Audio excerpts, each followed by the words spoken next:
The Delcambre Shrimp Festival started in 1950 as a way to raise money for the local fire department. They gathered along the Delcambre Canal right here before this building was even built, and they'd host a little festival.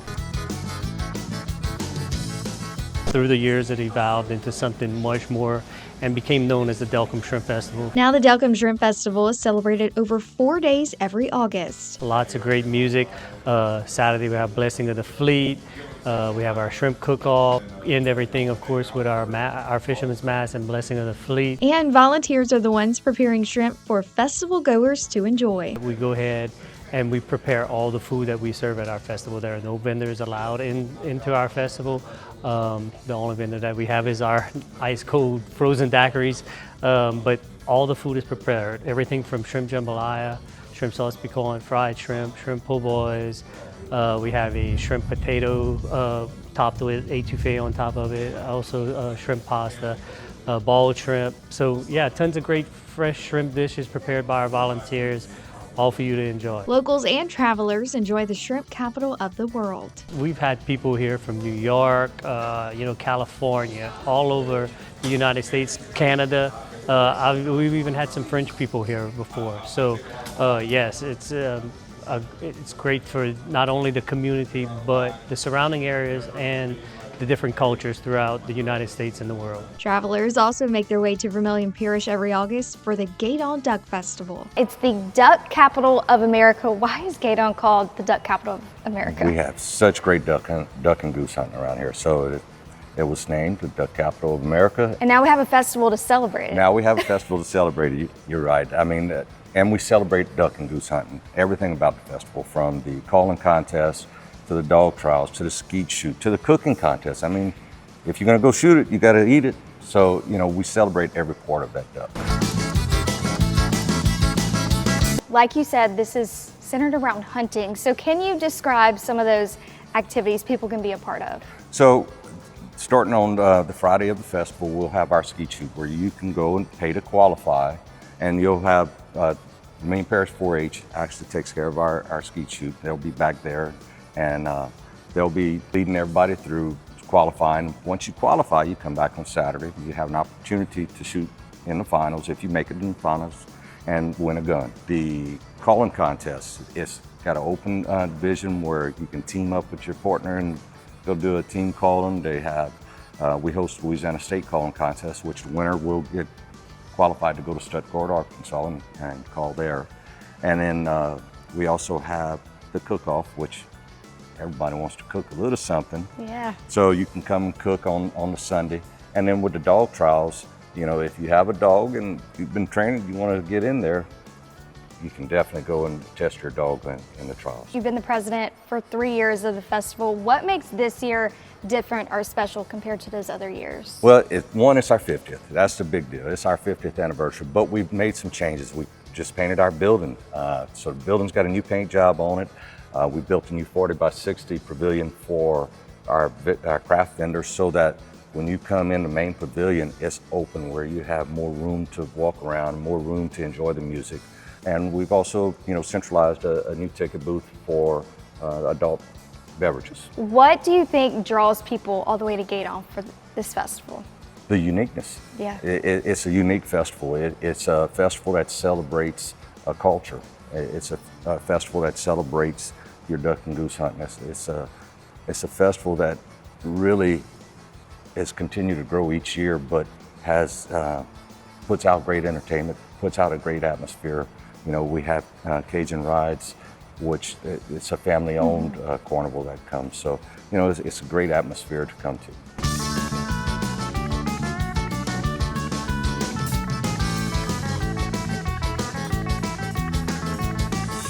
Coming up, we're still talking hunting, but this time it's a hunt for Acadiana's heroes.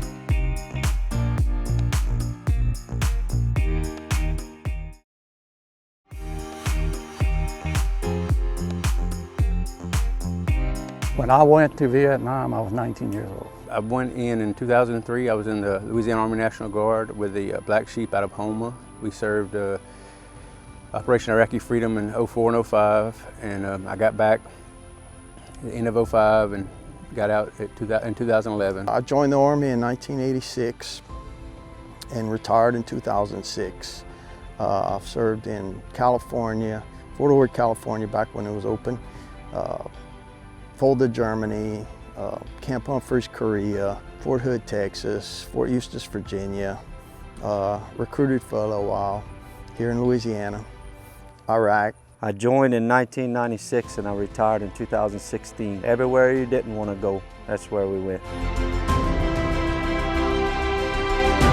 Now, veterans like these go on hunts together through Hero Hunts, a local organization reconnecting our veterans with the outdoors. Troy Coleman, which is our founder, he came back from Iraq and had an idea, and he got with our late treasurer, Mr. Warren Whaley, and they got together and started this deal and got it rolling. Mr. Warren and them called a few friends, and here we are today, 13 years later. When I was a kid, I had a lot going on, and I always leaned on hunting and fishing and outdoors to kind of give me that relief, and I really liked hanging out with other vets, and I thought maybe it could be some relief for them too. That relief is sometimes just talking with those who understand them. It's great talking with friends, but they really don't understand what they've gone through. So if they want to talk to someone that shared the same experiences, then this is where it's at. We're taught to, as a man, that you got to burden all this along and just,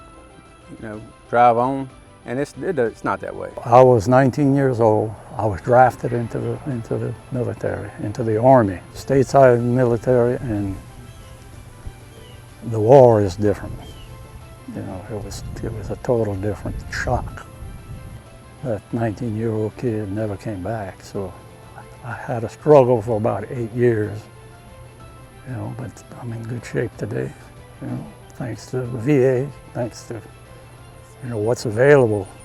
This is a great thing. And sometimes just seeing these hunts help local heroes helps others feel joy. Most of all, I enjoy seeing the veterans' faces after you come back with a load of crabs or fish. It's a crabbing trip where we load up and you catch like 12 dozen of crabs, and then you come home and you got 2 veterans and they each take 6 dozen of crabs, and they're so thankful that it puts a joy in my heart.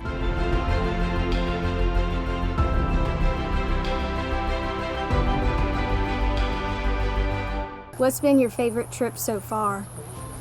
All of them. All of them.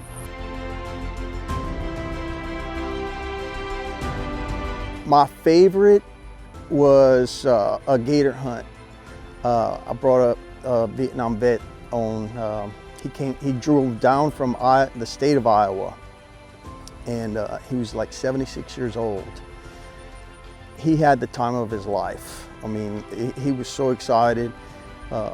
We did harvest a lot of gators, and he was so grateful. Told us so many stories about him in Vietnam, and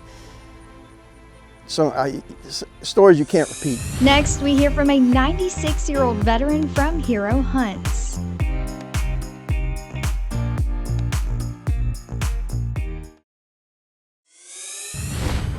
I was in the Navy, went in 1948. I was in during the Korean War. I was in a destroyer, DDR 806, and we had it easy, being in the Navy, not like the Marines and the infantry, who had it so tough, so hard. Norris Frederick joined the Navy when he was 18 years old. We were in the Pacific when the Korean War started, and so they called us in to help South Korea out, and so we were there about a week after the Korean War started. We were in Korea on a destroyer, not on land. We would just bombard the coast. He came home when he was 22 years old. You are so glad to come home. The only thing you think about, well, now what I'm going to do when I get home. In recent years, Norris discovered what he really wanted to do while he was home. 5 or 6 years ago, I was visiting somebody in a nursing home, and they told me of something that hero son had them for them. And man, he was bragging about hero son. And I figured, well, golly, that's my home in Kaplan. So then I decided to check with the boys, and I've been in ever since. And if you ever went to one of our events that we pulled for the old veterans, we go to every nursing home in Vermilion Parish, and we invite all the veterans to come to a lake out in Lafayette, and we boil crawfish for them, we cook hamburger for them, and we fix their rods and reels, unhook the fish if they catch any. And man, and those old veterans start getting their wheelchairs and walkers. You have to be there just to see their faces when they get there. And I enjoy watching them. I get as much out of it as they do, understand? And the funny thing is, I'm older than most of them because I've been blessed with good health. Some of them are on their 70s or 80s. And here I am, 96 years old.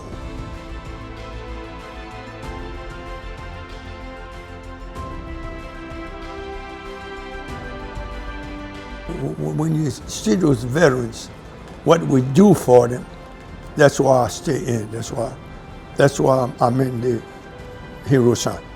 Makes me realize how fortunate I am that I can still walk a half hour every morning. I can sit and talk to people at my age, you know, and then I see those old veterans struggling in nursing homes. The days are long once you get into a nursing home, and you can see them struggling. How fortunate I am. Coming up, we end our trip in Vermilion Parish with a stay at Palmetto Island State Park.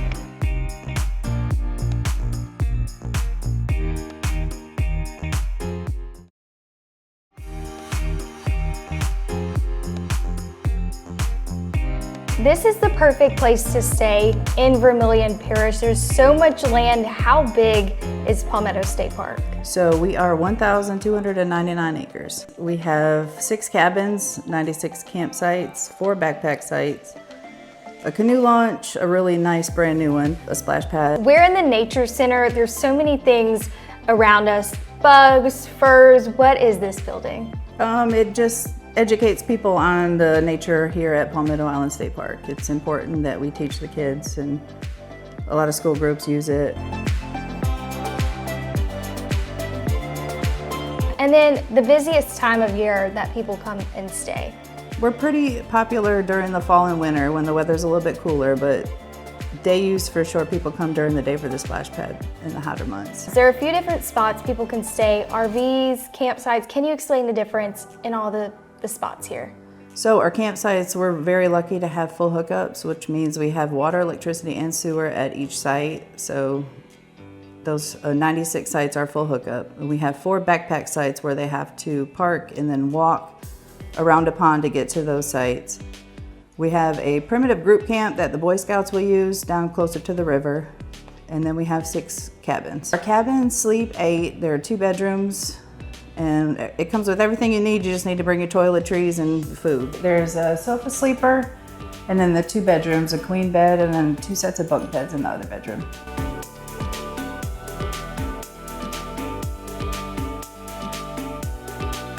So guests can also kayak and canoe at the park, right? Correct. Okay. You can rent them at the office or through our third-party vendor, which is located over there with the 4 kayaks on it. And then the body of water, is it just this spot that they can explore? So no, it's part of our canoe trail, and it'll lead to the other 2 ponds and out by the river also.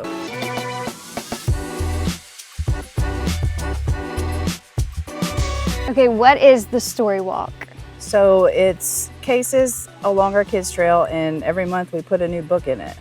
Okay, who picks out the books and how does that work? Kind of a group effort. Yeah. The Friends group purchases them for us, so they help sometimes pick them out. The library in Vermilion will donate some books. Okay, so whenever kids walk through here, how does it work? So they would start at the first case, and it's going to usually have the cover. This one's Oh Dear. Yeah. All right, let's go check it out.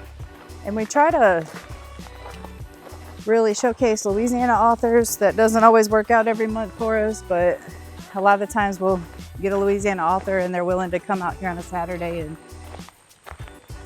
sell their books or walk through the story walk with families. Is this newer or has this always been a thing? The kids trail has always been a thing. The story walk we had installed a couple years ago. And then outside of the story walk, I saw a sign that said, "How many animals can you see?" Tell me about that. Yeah, so off into the woods, you know, like right here, there's a fox. We have little wooden cutouts of animals, and it's kind of fun for the kids to find those also. How long is the trail? Well, it's not super long, but get the kids out here interested in nature and books, and it's a win-win.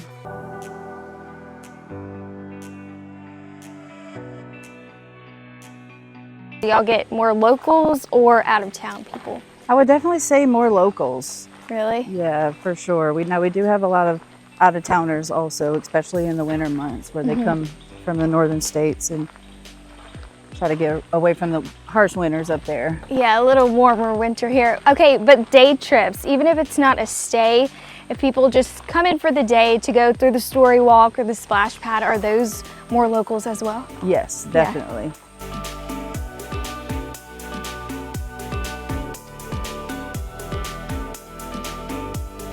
Here in Vermilion Parish, there's always something a little extra special to enjoy. Thanks for exploring Louisiana with me in this episode of Louisiana Lagniappe.